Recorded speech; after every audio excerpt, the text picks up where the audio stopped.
San Juan Capistrano is one of the most unique cities in South Orange County. From the Mission to the historic Los Rios district, the city is full of history and entertainment and truly has a lot to offer. Here are some really important things you need to know before moving to San Juan Capistrano, so stay tuned. Hi, my name is Ryan Schramm. I'm the owner and broker of Ryan Schramm Real Estate. Make sure and hit the subscribe button so you can get alerted when I drop my latest content. All right, let's get started. Number one, size and population. So San Juan Capistrano is a relatively small city. It's got around 35,000 people and makes up about 14 square miles. Now, if you want to put that in perspective, compare that to San Diego City, which has 1,400,000 people, 1.4 million people living in San Diego with 372 square miles.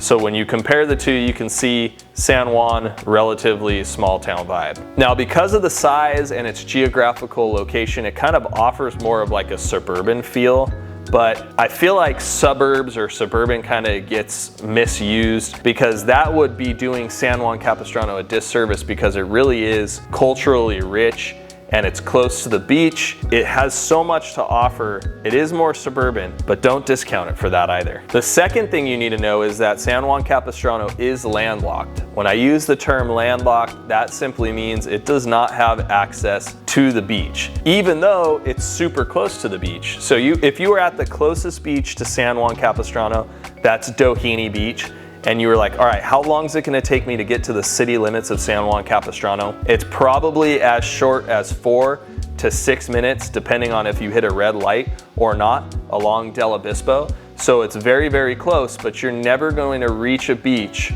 from the city limits, if that makes sense. Now, San Juan has a much different vibe than a Dana Point or a San Clemente too, because even though it's close to the beach, it's kind of rooted in this very rich history of the Mission, and it has an equestrian vibe with the horses and the bigger property and land and the rolling hills. It's really cool to get kind of the best of both worlds, where you're so close to the beach cities, but at the same time, the vibe is just much, much different, and it's a very special vibe. When you visit, or if you go to San Juan Capistrano, you will feel exactly what I'm talking about when you spend just a few minutes walking around that downtown area that houses the Mission and so many other cool restaurants and special attractions. Number three, we keep talking about it, but it's that rich history and culture. And why is that? It's really because of the Mission, which was founded in 1775. And that's the same time that the city was founded. It was kind of one and the same. And so if you think about that, when so many other cities, beach cities, were founded in the early to mid 1900s, and we've got San Juan Capistrano dating back to the late 1700s, it's also important to note that the Los Rios district is one of California's oldest neighborhoods.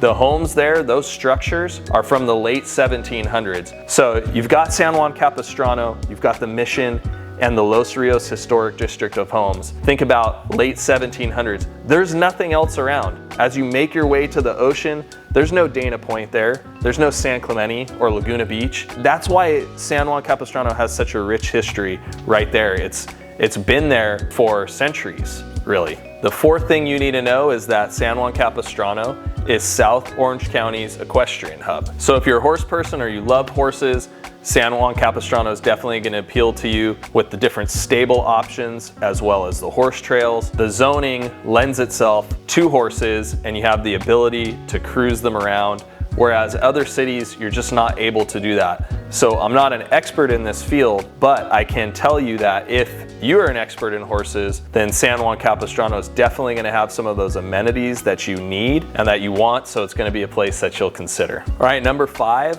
the housing prices and the average household income in San Juan Capistrano. Housing prices average, they hover right around 1.3 to 1.4 million. That is expensive relative to what's available nationwide, but it's a bargain when you compare that price trips to Newport Beach or Corona del Mar or Laguna Beach. And in 2021, the average household income was just about $112,000 per year. Number 6, San Juan is definitely more of a sleepy town. Hear me out on this one, because there is a lot of things to do, but if you're looking for that nightlife, if you don't rev your engine until 9, 10 o'clock, I'm sorry to say, but some restaurants are already gonna be closed by then. You're gonna have to go up to Newport or out towards Irvine to find that nightlife. San Juan is just more laid back. Things get going, you know, as far as nightlife is concerned at 5 to 6, 7 o'clock, but after that, things definitely slow down. If you're considering moving to San Juan Capistrano, whether it's next month or a year from now, reach out to me. It's never too soon to start a discussion. And if you're coming into town and you want to link up, we can go check out some of the neighborhoods in San Juan Capistrano. A lot of clients that I've helped get here or move here and pick kind of where they want to be have found that tour with me extremely valuable at kind of getting a strategy in place. So you can reach out to me, you can shoot me a text and let me know the dates you're coming into town, and I'd love to see you then. Take care.